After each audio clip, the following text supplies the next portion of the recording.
Yes, police. I'm at the community pool, and this man won't let us in. He's just sitting there. It's outrageous. Send someone immediately.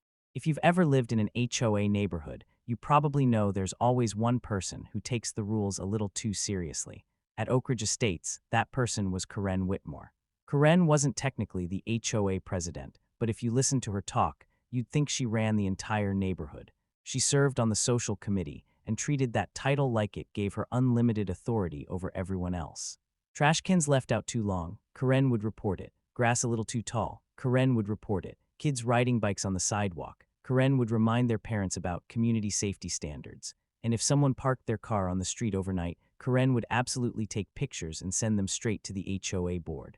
In other words, Karen loved the rules. She just didn't like them when they applied to her. I learned that the hard way the day she called the police on me at the community pool. But before we get to that part, you need to understand something important. Karen had already caused trouble at the pool earlier that week, and she had no idea I knew about it.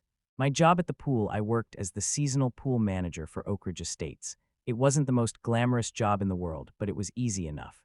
I checked resident passes, made sure kids followed safety rules, and handled minor maintenance issues. Most days were pretty relaxed. Parents sat under umbrellas while their kids splashed around. Teenagers played volleyball in the deep end. Occasionally, someone would forget their pass, and I'd have to remind them to go grab it. Usually people were polite about it. Usually. This is absurd. They're with me. Ma'am, they need their passes. This is ridiculous. I can't make exceptions. The HOA had one very simple rule about the pool. Everyone needed a resident pass to enter. Residents got one pass per household, and if they brought guests, they had to request guest passes ahead of time. The rule existed for a reason. A few years earlier, people from outside the neighborhood had started sneaking in late at night and leaving a mess behind. Broken chairs, trash everywhere. Someone even dumped an entire bag of fast food wrappers into the pool once, so the HOA installed cameras and made the pass rule stricter. That system worked perfectly, until Karen decided it didn't apply to her. The Saturday everything exploded, it was a hot Saturday afternoon when everything started. The pool was packed. Kids were splashing in the shallow end. Teenagers were arguing over a volleyball game, and parents were sitting in lawn chairs trying to stay cool.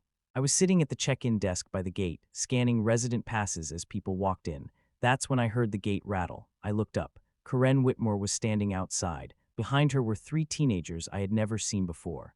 They definitely didn't live in Oak Ridge Estates. Karen pushed the gate again. "Why is this locked?" she called out. "It's not locked," I said calmly. "You just need to scan your resident pass." She sighed dramatically. "I forgot it." "That's okay," I said. "You can grab it from your house." Karen stared at me like I had just insulted her. "Just open the gate." "I can't do that." Her eyebrows shot up.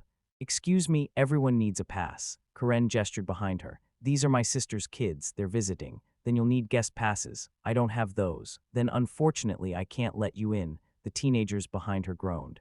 Karen folded her arms. "I live here. I know, so open the gate." No, a few people sitting near the pool chairs had started watching. Karen noticed, her voice got louder. "This is ridiculous. I'm part of the HOA. That doesn't change the rules." She leaned closer to the gate. "Do you even know who I am?" "Unfortunately, yes, but I kept my voice calm." "I still need the pass." Karen let out a sarcastic laugh. "You're really going to deny me access to my own pool? I'm enforcing the policy." Karen shook her head in disbelief. "Wow, this is unbelievable." Then she pulled out her phone. "Fine, I'll call the HOA board. You can do that." Karen makes a very bad decision. Karen paced back and forth outside the gate while talking angrily on the phone. Refusing residents access. Power trip. Unacceptable behavior. After a minute, she ended the call and stormed back to the gate. "They didn't answer," she snapped. "Weekend," I said. Karen glared at me. Then she dialed another number. That's when things escalated. "Yes," she said loudly into the phone. "I'd like to report someone refusing access to community property." Several parents nearby exchanged amused looks. Karen continued. "The pool manager is harassing residents and preventing us from entering." She paused, then her lips curled into a smug smile. "Yes, I'd like an officer to come down." She hung up and crossed her arms.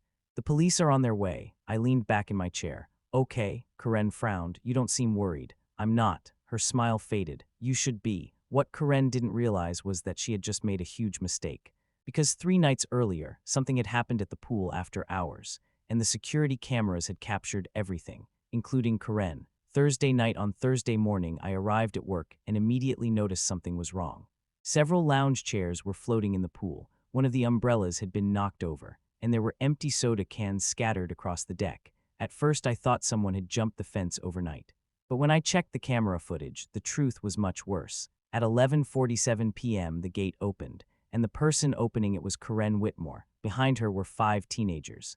They ran straight into the pool area like they owned the place. For the next 40 minutes they treated the place like a playground. They threw chairs into the water. They blasted music from a phone speaker. At one point, someone even turned on the emergency shower near the pump room and flooded part of the deck. And the entire time, Karen stood there laughing and recording videos on her phone. She didn't break anything herself, but she absolutely let it happen. I had already saved the footage and reported it to the HOA board. They planned to review it during their next meeting, but Karen had no idea about any of that. And now she had called the police. The police arrive about 15 minutes later. A police cruiser pulled into the pool parking lot. The entire pool area went quiet. Kids stopped splashing. Parents looked up from their chairs. Karen waved enthusiastically. Over here, 2 officers stepped out of the cruiser and walked toward the gate. One of them looked at Karen. What seems to be the problem? Karen immediately launched into a dramatic explanation. This employee is refusing to let residents use the pool. The officer glanced at me. Is that true? She doesn't have a pass, I said calmly. Karen interrupted loudly. I told him I live here. The officer turned back to her. Do you have a resident pass? Well, no. Guest passes? No. The officer raised an eyebrow. Then why are you trying to enter? Karen looked offended. That's not the point. She pointed at me. He's abusing his authority. The second officer stepped forward. Ma'am, if the rule is that residents need a pass, he's doing his job. Karen blinked. But I live here. Then getting your pass should solve the problem. Karen's face turned bright red. This is ridiculous. The officer turned back to me. Everything else okay here? I nodded. Actually, there's something you should probably see. Karen rolled her eyes. Oh, here we go. I opened the drawer of the check-in desk and pulled out a folder. Inside were printed still images from the pool cameras. I handed them to the officers. Karen's expression changed instantly. Karen gets caught. The first photo showed the pool gate opening late at night. Karen stood clearly in the frame. Behind her were teenagers rushing inside. The officer looked up slowly. Ma'am, were you here Thursday night? Karen's face went pale. That picture is misleading. The officer flipped to the next image. In it, 2 teens were tossing chairs into the water. Another photo showed someone knocking over an umbrella stand. The final image showed Karen standing nearby with her phone raised, recording the chaos. The officer looked back at her. Did you open the gate? Karen stammered. Well, yes, but they weren't my kids. That's not the issue. The entire pool deck had gone silent. Everyone was watching. Karen's voice dropped. I didn't break anything, but you let them in. One of the parents nearby spoke up. They flooded the pump room that night. Karen spun around. That wasn't me. The officer turned to me.